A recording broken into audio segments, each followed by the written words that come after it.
lagi sama aku Naya buat ngobrolin Q&A part 2 bareng sama Kak Ikono.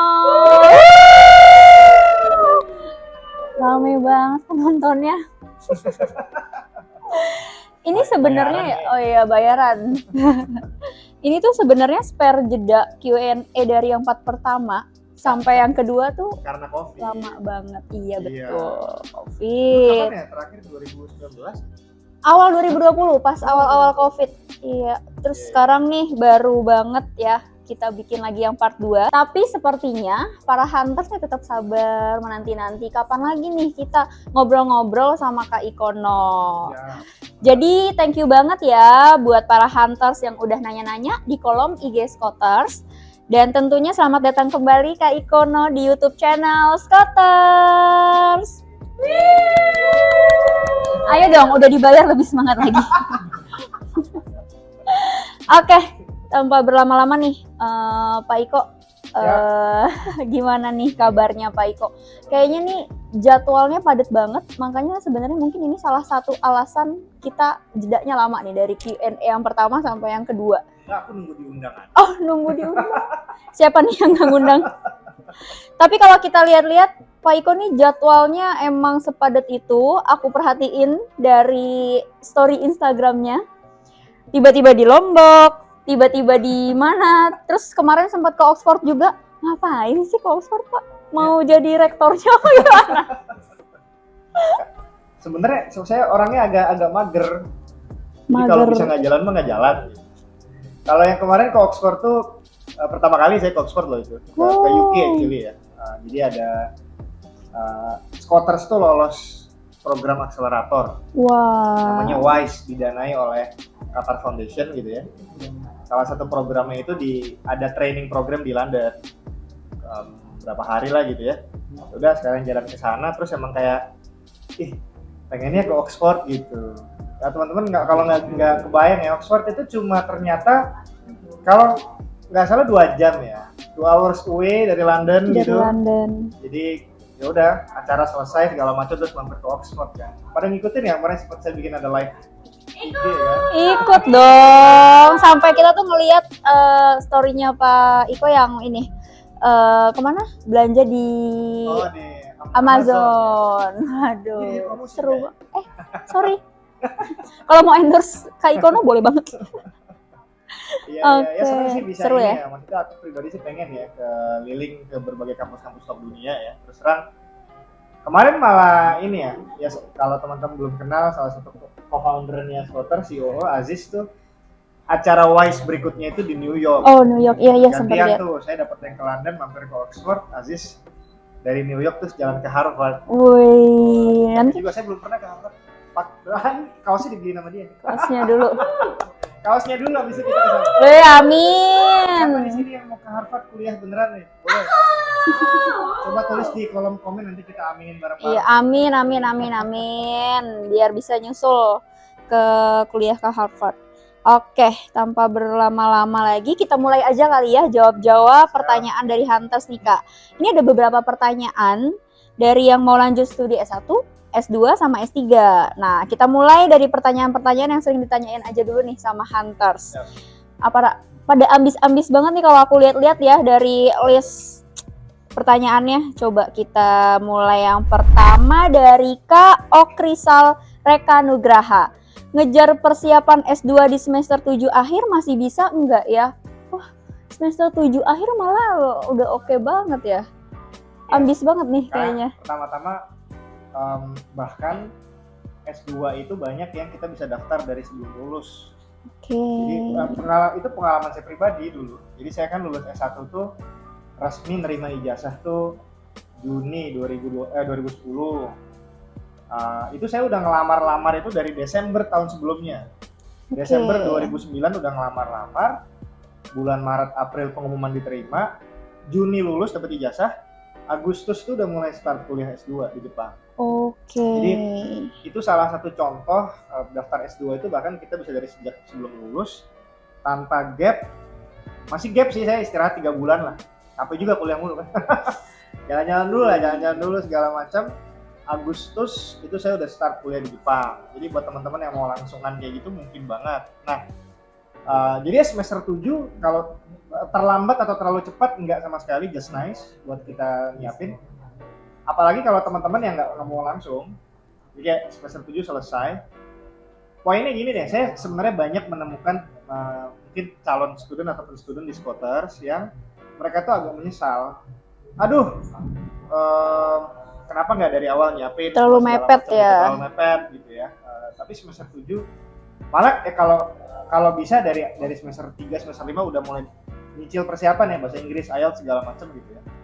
Tapi kalau ada yang baru mulai dari semester 7 mulai nyiapin pun menurut saya nggak terlambat sama sekali. Nggak terlalu cepat ataupun nggak terlalu lambat. Intinya kalau mau ngejar beasiswa, hari ini juga sekarang. Sedini mungkin. Sedini mungkin apa yang bisa kita siapin dari sekarang kita cicil-cicil. Oke, berarti tapi kalau misalnya di spesifikin nih Pak, kayak idealnya itu kapan sih yang pas banget buat nyiapin persiapan S2? Ya, menurut saya sih as early as possible jawabannya. Karena tergantung kondisinya masing-masing ya. Jadi kayak di sini pasti ada udah kerja 5 tahun gitu. Kapan saya sebaiknya nyiapin? Ya sekarang. Jangan ditunda lagi, karena misalkan kalau teman-teman yang usianya udah menginjak umur 30 gitu misalnya ya. Beberapa beasiswa tuh ada yang limit usianya 35, kayak LPDP, kayak Max Jepang tuh umur 34 ya, 34 35. Ada, walaupun ada juga sih yang kayak GKS 40. Ada juga yang nggak ada batas usia kayak Chevening, Australia Award tuh nggak ada batas umurnya. Ibaratnya mau umur 60 daftar pun tetap boleh gitu ya. Tapi sayang aja, udah umur 3, tahu-tahu nggak nyadar karena udah terlalu lama kerja, umur udah 34. Waduh, akhirnya dikejar-kejar keburu-buru, cuma punya waktu 1 tahun buat ngejar LPDP, beasiswa yang kalau saya boleh bilang chance lolosnya besar, nominal beasiswa juga bagus gitu kan. So ya intinya sih siapapun teman-teman saat ini ya, ada yang tadi contohnya case-nya dia udah kerja mendekati umur 30, atau di sini ada yang nonton mungkin mahasiswa semester 1, semester 3, nggak ada kata terlalu early untuk start atau prepare gitu. Jadi ya persiapin aja lah secepatnya. Ya. Apalagi kalau udah ada niat langsung aja mulai. Ya. Gini loh, kayak ya, prinsipnya tuh walaupun belum tentu bakal S2, disiapin tuh nggak ada salahnya. Jadi misalnya gini, misalnya kalian semester 5, aku nggak mau S2 kok, aku mau kerja dulu gitu. Nah tapi namanya hidup berubah pikiran ya. Tahu-tahu kamu udah lulus umur 27, tiba-tiba kayak kayaknya aku pengen S2 nih, ternyata belum siap apa-apa, kan sayang kan. Jadi gitu ya Kak Okri, semoga terjawab. Nanti kalau misalnya ada yang mau ditanyain lagi boleh banget ditambah ya di kolom komentar. Oke, selanjutnya dari Sylvia_Spoli. Usia kepala 4 apa masih ada kemungkinan dapat beasiswa? Wah, tadi udah di-mention tuh sebenarnya. Memperjelas lagi ya. Jadi kalau ditanya masih ada peluang apa enggak? Menurut saya masih. Kita tinggal kejar beasiswa-beasiswa yang nggak ada limit usia. Beberapa saya mention ya tadi, Chevening, Australia Award, Fulbright. Sebenarnya itu jadi gini, beasiswa tuh ada namanya government scholarships, gitu ya. Berarti dikasih dari pemerintah sana, pemerintah Amerika, Fulbright, pemerintah Australia, AS namanya gitu kan. Nah kalau yang bukan government scholarship, justru malah biasanya nggak ada limit usia gitu. Beasiswa yang dari universitas, contoh ya kampus-kampus Korea itu saya bisa bilang hampir semuanya tuh punya beasiswa gitu. Ya, student Scoters yang pernah lolos dapat di kampus Korea, acak aja ya, misalnya UST, Universitas Ulsan, Chongnam National University misalnya, itu mereka punya fully funded scholarship semua, dan itu biasanya nggak ada limit umur gitu. Jadi 40 lebih itu nggak ada masalah sama sekali. Gitu. Cuman gini, saya mau ini aja ya, biar gimana pun usia tuh mungkin akan jadi pertimbangan panitia penyeleksi gitu. Mungkin akan ada dugaan, wah ini sudah katakanlah ya, maaf ya, terlalu jauh, secara umur mungkin sudah jauh banget, dia nggak kuliah, nggak belajar segala macam. Bisa jadi akan dijadikan sebagai bahan konsiderasi untuk mereka lebih prefer yang lebih muda lah secara usia kayak gitu ya. Tapi saya nggak bilang enggak gitu, karena ada kok student supporter ingat saya yang di atas 40 dapat beasiswa S2 itu masih ada sih. Oke, jadi kemungkinan dapat beasiswa tetap ada. Tetap ada. Banyak banget juga kan pilihannya. Ya. Ya paling alternatifnya kalau misalnya mau lebih banyak pilihannya, coba-coba di beasiswa yang kampus. Ya. Gitu. Oke, semoga menjawab ya Kak Sylvia. Selanjutnya dari Smooth Doodles. Syarat utama yang harus dipersiapkan jauh-jauh hari sebelum masa pendaftaran beasiswa luar negeri apa sih? Ya. Kalau saya punya rumus gini sih, pertama-tama, jadi banyak yang bukan keliru juga sih ya. Saya sih kurang sepakat ya. Tahu-tahu langsung IELTS, tahu-tahu langsung TOEFL gitu. Okay. Kalau menurut saya paling bagus itu nyiapin beasiswa itu kita harus tahu dulu kita mau daftar apa kemana gitu. Karena beasiswa oke, saya mau ke negara ini, jurusan ini apa segala macam, bisa pakai beasiswa apa aja sih gitu. Oh, di list. Oh, bisa nih, misalnya saya mau ke UK, pengennya pokoknya ya London deh segala macam kayak gitu, jurusannya epidemiologi misalnya gitu. Pilihannya kita berarti ada LPDP sama Chevening. Oke. Itu dulu nomor satu sih kita perlu tahu kalau menurut saya. Jangan tiba-tiba langsung IELTS, tiba-tiba langsung TOEFL. Oke, berarti ada LPDP, ada Chevening. Kemudian dibaca tuh requirements dan eligibility-nya satu-satu gitu. Oh, LPDP misalnya eligibility-nya ITK di atas 3, IELTS-nya 6,5 ya kan, apalagi ya gitu-gitu ya. Oh, Chevening syarat kerja minimal 2 tahun gitu-gitu, itu kan dipelajari dulu. Jadi breakdown tuh syarat-syaratnya, habis itu kita lengkapin, baru kita mulai bergerak gitu loh. Oh, ternyata saya butuh minimal IELTS 6,5 LPDP kalau mau ke UK. Tapi berikutnya jangan salah juga, kita harus baca requirement kampus tujuan kan. Oh, saya maunya ke UCL atau Imperial College London misalnya belajar epidemiologi, ternyata dia minta IELTS syaratnya 7. Di situ berarti saya nggak bisa nih IELTS 6,5 doang untuk memenuhi syarat LPDP. Saya harus 7 biar keterima di Imperial. Kayak gitu kan. Baru deh mulai bergerak nyiapin IELTS, ngejar angka 7. Kemudian apa? Oh, ternyata ketika ngisi essay Chevening itu ternyata essay-nya itu ada 4. Ceritakan pengalaman leadership kamu. Abis lulus kamu mau ngapain kayak gitu-gitu ya. Itu harus udah, menurut saya dari awal kita bahkan udah harus bisa ngebayangin. Diminta CV kayak gitu-gitu ya. Itu harus udah disiapin dari jauh-jauh hari. Jadi tadi pertanyaannya itu kan ya? Iya, betul. Kayak apa? Apa yang mesti disiapin ya? Jauh-jauh hari itu sebelumnya tuh apa aja? Jauh-jauh hari ya, beasiswanya apa, requirements dia apa, baru kita gerak. Ya memang pasti namanya requirements most likely pasti akan minta bahasa. Cuman saya itu aja hati-hati karena syarat bahasa. Misalnya gini, ternyata teman-teman maunya ke Korea. Terus aku mau belajar IELTS untuk dapat 7 ke Korea. Saya nanti buat apa? Nggak dimintanya segitu tinggi. Gitu. Ya boleh-boleh aja, sah-sah aja. Itu kayak opsional aja ya. Kalau saya emang pengen belajar IELTS biar dapat 7 ya udah itu silakan ya. Tapi dalam kerangka syarat beasiswa menurut saya nggak perlu gitu. Korea tuh kan bisa pakai TOEIC, nilainya 700 gitu biasanya. Atau in some cases, kalaupun mau pakai IELTS, paling Korea minta setinggi-tingginya 6 gitu. Okay. Ya, jadi hati-hati dalam melangkah aja sih. Jadi kita nomor satu, kalau saya bilang list dulu beasiswa, tujuannya ya. Itu yang disiapin dari awal menurut saya malah itu. Oke, jadi tujuannya dulu nih mau kemana, biar bisa dilihat persyaratannya apa aja, baru tuh dari situ. Yep. Bikin timeline sendiri lah jadinya nanti kan. Ya, timeline.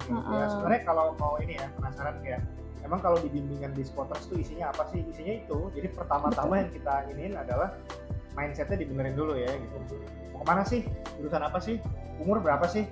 Apalagi IPK berapa sih? Dari situ kayak, oh ini nih berarti beasiswanya gimana kalau ini sama ini. Oh iya kak mentor setuju gitu. Kemudian baru kita listing requirements-nya apa satu persatu gitu kan. Jadi berangkatnya dari situ dulu sih. Enaknya ya nyiapin gitu. Nah, dari awal banget kan dibantu jadinya. Kalau dibimbing ya. Untuk selanjutnya dari Rihanna 88. Kalau lulus beasiswa, urus registrasi ulang, jaminan kesehatan, tempat tinggal gimana? Sebenarnya tergantung beasiswanya dapatnya kayak gimana ya, beda-beda. Gimana ya, contoh ya, government scholarship tuh biasanya coverage-nya tuh detail banget gitu. Jadi kayak ibaratnya kita tutup mata semua udah diurusin gitu.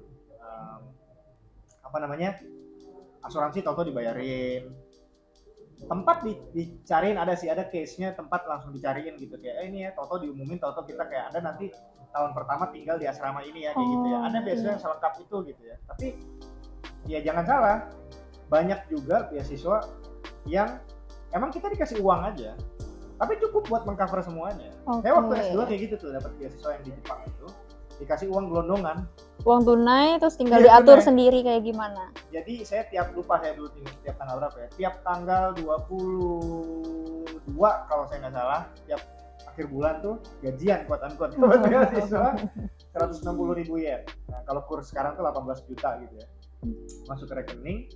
Terus itu uang terserah mau dipakai buat apa, tapi yang saya tahu ya uang ini cukup buat kamu hidup, buat bayar uang kuliah, buat hidup itu akan cukup. Dan ternyata emang cukup banget. Saya dulu sama keluarga punya anak satu masih bisa nabung gitu, ya kan. Tapi semua bayar asuransi, nyari rumah itu semua saya urus sendiri dan nggak ada masalah. Maksudnya gini, ngurus sendiri tuh quote unquote ya, ngurus sendirinya tuh dibantu sama kampus. Jadi dari sebelum berangkat aja saya udah email-emailan sama pihak kampus. Udah dapat informasi lah ya. Udah dapat informasinya. Jadi gini ya, di kampus kita bisa pakai asrama nih yang kosong ini. Kalau Anda mau asrama yang ini, Anda daftar registrationnya gini. Kalau Anda nggak mau, Anda bisa ngontak nih agen pihak ketiga yang bisa bantu kamu cariin kontrakan di sekitar kampus. Terserah kamu mau pilih yang mana, misalnya kayak gitu. Dikasih tahu, nih gini cara daftar asuransi, cara buka rekening bank segala macam gitu. Saya mau bilang gini, ini dari saya ya, gak usah takut ya. Memang, tapi kan Kak, pertama kali kita keluar negeri atau apa segala macam ya. Tapi kalau saya boleh bilang, namanya orang Indonesia udah ratusan ribu bahkan jutaan ya, pernah kuliah keluar negeri. Selama ini mereka baik-baik saja, tidak kekurangan sesuatu apapun, hidup sampai lulus. Kalau dipikir-pikir kan ya nggak mungkin lah segitu susahnya ya tadi ya, buka rekening bank, asuransi, cari rumah gitu. Menurut saya at the end itu justru challenge kecil yang menarik buat kita selesaikan ketika kita pertama kali kuliah keluar negeri. Oke, jadi jangan takut apa-apa sendiri terus nggak dapat informasi. Ya, pasti akan ada yang bantuin. Atau kalau ada kakak-kakak ini ya, PPI. Ya kan, anak-anak Indonesia yang udah tinggal di sana pasti mereka akan ngulurin bantuan. Kita bingung, mereka akan kasih bantuan. Oke, kalau gitu. Ya, selanjutnya dari quinza.id. Hai Kak, tahap wawancara apa saja yang perlu dipersiapkan ya? Oke. Wawancara tuh pertama gini dulu ya. Kalau teman-teman masih awam banget sama dunia perbeasiswaan, wawancara tuh biasanya tahap akhir. Jadi kebanyakan beasiswa tuh polanya pertama seleksi dokumen. Ya kan? Dokumen, CV, rapot kalau SMA gitu-gitu segala macam. Nilai IELTS lampirin, udah submit. Kalau lolos ke tahap berikutnya bisa jadi tahap interview, atau ya seringnya gitu sih, dokumen, kalau lolos kita masuk ke tahap interview gitu ya. Nah di tahap interview ini mungkin gini ya, saya benar-benar dari basic ya, apa sih yang ditanya di interview kampus atau beasiswa gitu. Sebenarnya nggak ada yang terlalu jauh berbeda kalau menurut saya ya. Yang ditanyakan itu adalah apa yang pokoknya tentang diri kita. Jadi apa yang kita tulis di CV, apa yang kita tulis di personal statement, itulah yang akan dieksplor di wawancara. Menurut saya, wawancara itu semacam mereka tuh pengen memvalidasi apa yang udah kita tulis. Gitu. Jadi kayak di CV, di personal statement Anda bilang bahwa Anda hebat begini, habis lulus mau kayak gini-gini. Bener nggak sih ini orang ditanyain di interview? Dipastikan. Emang kamu nanti setelah lulus rencananya gimana? Ntar kelihatan tuh dari matanya bohong apa enggak nih. Beda sama yang ditulisnya. Nah, tapi itu beneran pernah kejadian. Jadi karena personal statementnya mungkin ditulisnya dengan sadar nggak sadar gitu. Pas di interview kayak gue nulis apa ya kemarin? Ngeblank tiba-tiba ngeblank gitu. Jadi hati-hati. Pertama ya teman-teman harus tahu betul apa yang ditulis di personal statement, di CV dibaca ulang segala macam. Jadi ketika kita ngomong lebih tajam dan align lah, apa yang kita omongin ditulis dan diomongin itu sama. Terus mungkin gini, berikutnya pertanyaan yang sering keluar itu pertanyaan-pertanyaan yang ya selalu ditanyakan di interview apapun, interview kerja pun ya. Misalkan interview kerja tuh tell me about yourself gitu. Sama aja, interview biasa juga ada kayak gitu. 1 menit ngejelasin. Perkenalan dulu. Perkenalan, ya my name is ini, saya tuh gini, mirip-mirip. Ada juga selalu ada last question yang kayak do you have any questions to us gitu. Mereka ada nggak pertanyaan ke kita segala macam. Jadi banyak kok hal-hal yang di pertanyaan kerja itu ditanyakan juga di pertanyaan beasiswa.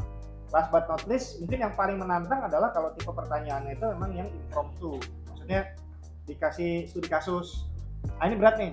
Kalau 2 yang pertama kita bisa nyiapin lah.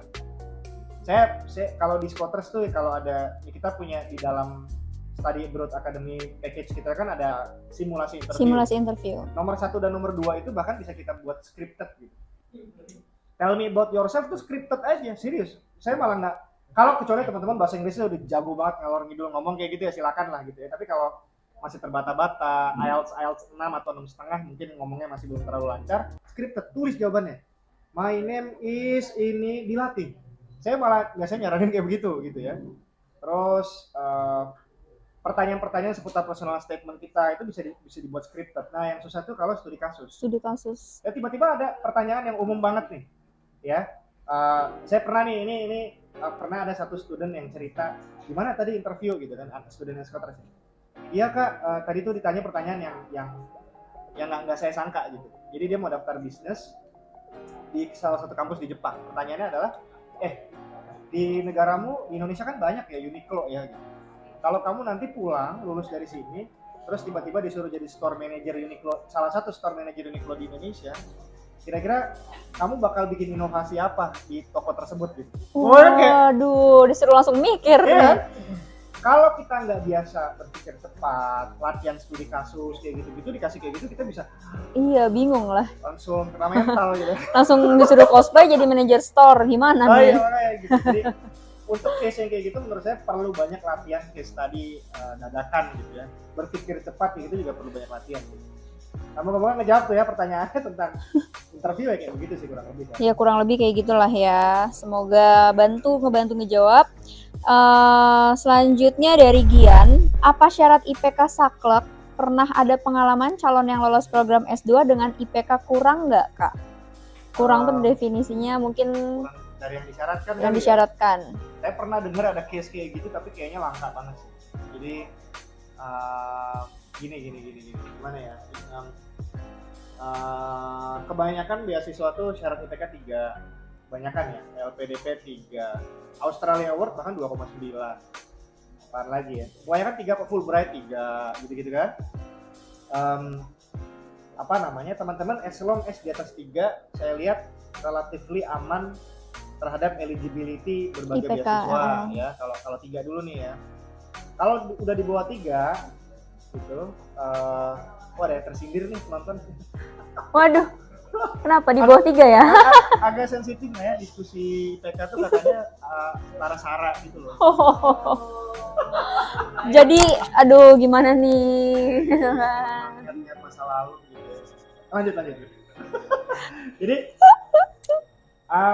menurut pertama as long as di atas 3 menurut saya aman, eligible gitu. Nah kalau yang di bawah 3 kita memang perlu mencari beasiswa yang ya syarat minimumnya di atas ya 2, something gitu ya. Ya tadi AS itu 2,9 mau.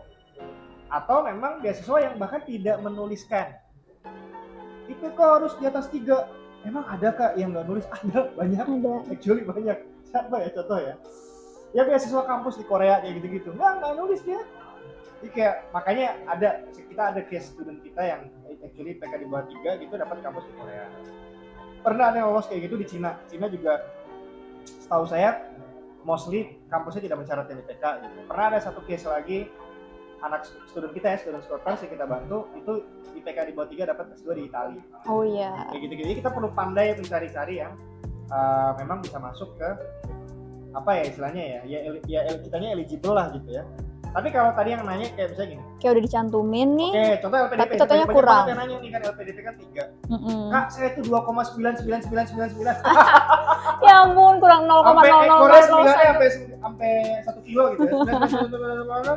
Sejauh yang saya tahu LPDP se-strict itu. Oke, saklek. Jadi saklek pokoknya kalau udah K3 ya pokoknya langsung gugur gitu ya. Pernah nggak ada case yang di bawah 3 masih lolos? Gosipnya kita pernah dengar. gosip-gosip itu kita pernah dengar. Jadi kalau teman-teman kayak kok bodoh gue tetap pengen nyobain aja ya silahkan aja. Ya saya sih nggak mungkin ngelarang, buat apa juga saya ngelarang. Cobain aja. Coba silakan gitu. Tapi ya faktanya yang menurut saya sih pasti bakal terjal banget. Oke. Jadi tergantung juga ya dari beasiswanya. Tapi kalau misalnya memang udah tercantum di persyaratannya, ya kalau mau coba silakan. Iya, tapi ya cuma mungkin peluangnya agak 1 banding berapa. Kalau Anda extraordinary banget gitu misalnya. Esainya oke banget. Wah, keren banget, pernah jadi juara Olimpiade Internasional something apa, tapi IPK gue 2,7 gitu mungkin masih diampunin gitu. Harus Olimpiade dulu dapat emas. Oke, gitu ya. Selanjutnya dari Waduh. Terima kasih Belum ada BY. sponsornya, jadi pakein dulu. Ini nggak ada warna-warna. Nggak ada. Oh, bening aja. Dikat nggak ya? Oh emang gitu ya? Kan biar organik. Thank you nih. Biar organik. Ada sponsornya ya, Kopiku ya apa? Waduh.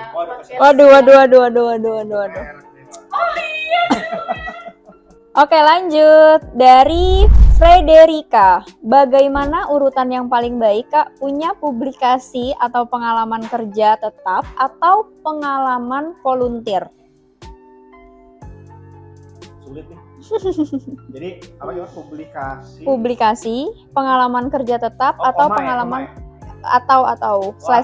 jadi pilih punya publikasi atau punya pengalaman kerja tetap atau pengalaman volunteer. Urutan paling baik tuh yang mana sih gitu?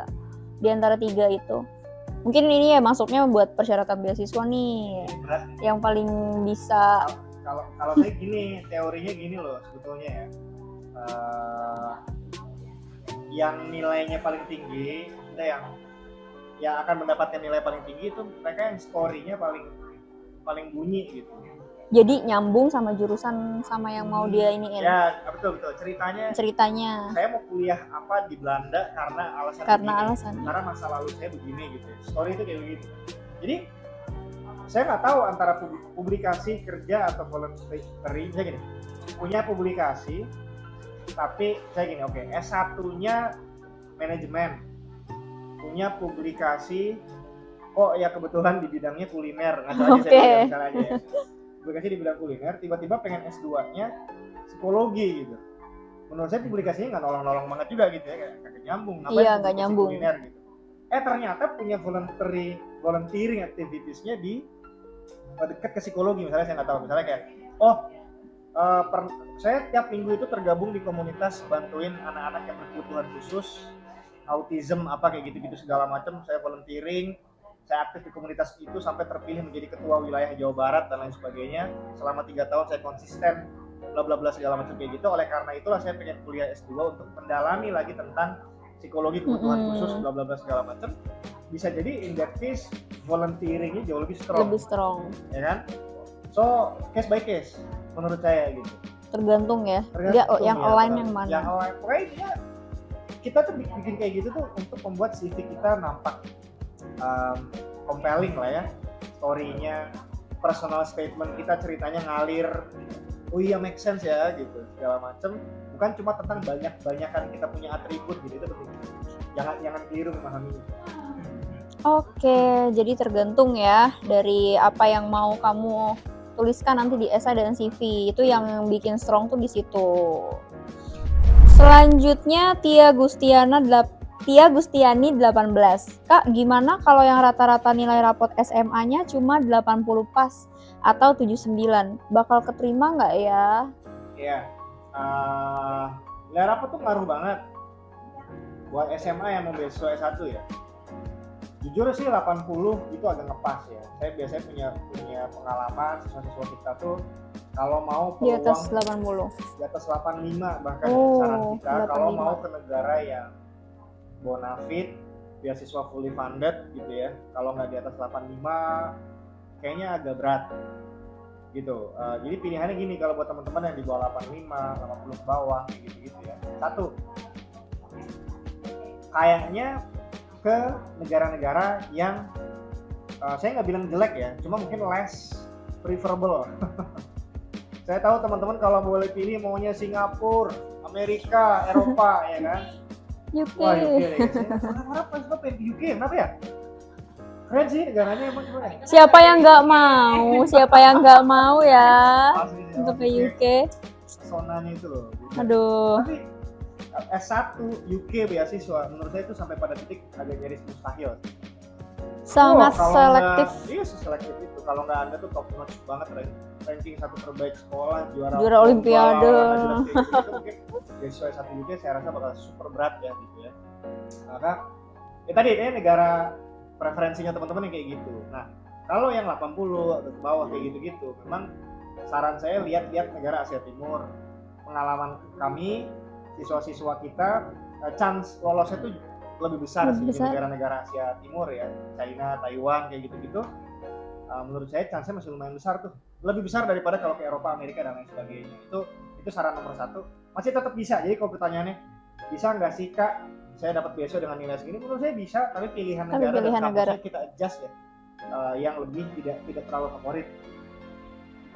Atau alternatif lainnya adalah teman-teman SMA ini menurut saya perlu untuk membuka opsi tidak fully funded. Oh, Ya kan? partial. Jadi parsial. Misalnya kan saya kasih contoh paling seneng itu Turki. Turki itu nggak usah beasiswa kalau menurut saya. Dia murah banget kan dibanding Murah banget. di Indonesia aja murahan Turki. Betul, bisa jadi sampai seperti itu karena SPP semesterannya bisa cuma sejutaan tuh. Tinggal di kota Istanbul sekalipun tuh bisa jadi cuma 3 juta per bulan, 2 juta per bulan tuh masih Ya bisa kayak dapat. Jakarta, Bandung lah. Mungkin lebih murah daripada Lebih Jakarta. murah. Mungkin Istanbul setara kali sama Jakarta. Iya. Kayak lebih murah Istanbul tetap daripada Jakarta ya. Jadi itu alternatif ya. Saya kira opsi itu tetap perlu dibuka. Maksud saya, oke, pengennya beasiswa. Ya kita tetap coba. Kalau nggak dapat, teman-teman harus punya plan B, plan C, plan D. Oke, misalkan, yang biaya sendiri Turki. Atau parsial misalnya di Korea misalnya. Asik tuh. Korea tuh banyak nawarin beasiswa parsial. Kita perlu, menurut saya, teman-teman yang masih SMA di sini atau barangkali ada orang tua, Bapak Ibu, ilmu tentang biaya kuliah tuh kita perlu dalamin gitu. Ini Korea nih, dikasih contoh ya. Korea tuh Tolong dicatat. iya nih. Nanti bisa ditambahin kan ya di YouTube. Bisa ntar diedit aja tinggal ting ting ting ting ting gitu. Ada list-listnya. Iya. Jadi kampus Korea, kampus negeri dibagi 2. Kampus negeri di Korea itu average biaya kuliah itu per semester kira-kira ya 30-an juta per semester. Mahal banget nggak? Enggak lah, itu setara BINUS gitu kan, kurang lebih kayaknya di Indonesia itu. Swasta 2 kali lipatnya. Gampangnya gitu aja kira-kira. Ya saya ulang ya, negeri 30-an juta bisa jadi lebih murah. Swasta itu 2 kali lipat, so 60-70 juta kayak gitu ya. Nah, kalau kita dapat beasiswa parsial aja dipotong 50% dari nominal itu, bukannya lumayan? Iyalah. Iya kan? Mungkin jatuhnya setara sama kita kuliah di UGM, setara sama kita kuliah di kampus-kampus negeri lah, Brawijaya gitu, saya kira akan jatuhnya mirip gitu. Tapi Kak, biaya hidupnya berapa? Biaya hidup Korea oke lah. Tentunya di atas Jakarta gitu ya. Seoul paling mahal, mungkin Seoul. Saya ngobrol sama teman-teman yang di Korea, student kita yang di sana, itu kayaknya kalau kita hemat segala macam 7 juta per bulan masih dapat sekarang di Seoul kayak gitu ya. Tapi kalau kotanya nggak Seoul mungkin di bawah itu 5 juta gitu masih dapat gitu. Itu kan mahal, terasa mahal gitu ya. Tapi ntar bisa part time job dan lain sebagainya. Gitu. Nah, ini sekali lagi saran saya buat teman-teman yang SMA, plan A, B, C, D, E, F, G nya itu perlu dibuat gitu, sehingga peluang lolosnya kan juga lebih besar buat ya sama kayak di Indonesia kan, kita kan nggak berani kan daftar SBM, Elektro ITB, FKUI, nggak bakal kayak gitu kan teman-teman, pasti berat semua nih. Pertama yang mimpinya gitu kan, oke Elektro ITB Bismillah dapat. Mimpi yang kedua halunya versi lebih realistis. Oke, pilihan pertama Elektro ITB, pilihan ketiganya IPB peternakan misalnya kayak gitu ya. Setahu saya kan pasti ngerti lumayan jauh lah ya kayak gitu. Sama keluar di luar negeri juga harus kayak gitu. Planning yang seperti itu sih kira-kira. Oke. Jadi rapot 80 pas atau 79 tetap bisa. Bisa. Tergantung ya nanti pilihan negaranya gimana. Selanjutnya dari Ciabdia _ pakai nilai rata-rata nggak? Kalau pakai apakah dari kelas 1 Iya. Jadi nilai rapot tuh pasti kita lampirkan. Iya. Di saya rasa hampir semua pendaftaran Minta ya transkrip kampus nilai. beasiswa transkrip nilai itu diminta. Dari semester berapa sampai berapa? Jawabannya tuh gini. Pendaftaran keluar negeri S1 itu ada yang deadline-nya semester 5 bulan November Desember Iya. aja ada yang udah tutup gitu, kayak NTU Singapura, Kyoto University, Oxford, Cambridge gitu, Oktober gitu kan udah tutup tuh semester 5. Berarti iya kelas 12 semester Kelas 12 awal. semester 1 kan? Heeh. Maka rapot yang kita lampirin itu cukup sampai semester 4 saja. Oke. Tapi kalau kita daftar di program yang deadline-nya itu sampai di Januari atau Februari di semester 6, dan itu banyak banget ya, Januari, Februari, Maret banyak sekali, itu kita akan diminta rapotnya sampai semester 5. Sampai semester 5. Jadi hati-hati sama nilai rapot, kita diminta dari semester 1 sampai 4 atau 5 dilampirkan. Yang pasti banyak juga yang nanya kayak, Kak aku kan belum lulus, nggak bisa lampirin ijazah dong, gimana dong? Memang nggak diminta, jarang case kayak begitu. Walaupun ada, hati-hati ya, beberapa beasiswa itu kita syaratnya harus sudah lulus. Agak aneh buat saya, tapi ya udah namanya syarat, dibikin syarat ya begitu kita ikutin aja ya. Brunei Darussalam Government Scholarship itu sampai hari ini aturannya harus sudah lulus. Berarti dia juga nggak nerima ya, kayak misalnya apa sih surat statement itu Ya loh? statement bahwa Statement expected graduation graduate-nya. date tanggal sekian Yep. nggak mau. Nggak Jadi mau. beneran Brunei BDGS tuh kita Walah. harus lampirin ijazah. Hmm. Nah, tapi itu kasus langka. Atau contoh lain GKS Korea. GKS tuh juga nggak bisa dia tutup tuh biasanya kan di bulan September Oktober. Ya nunggu kita lulus SMA. Kita lulus SMA-nya kan Juni gitu ya. Di September, katakanlah Juni 2023 gitu ya. Kita baru bisa daftar GKS-nya ya di September Oktober 2023. Kalau lolos berangkat ke Koreanya Maret 2024 kayak gitu. Wow. Jadi timeline per beasiswa juga kita perlu detail. Oke. Satu lagi dari Asistia. Tips membuat esai yang menarik.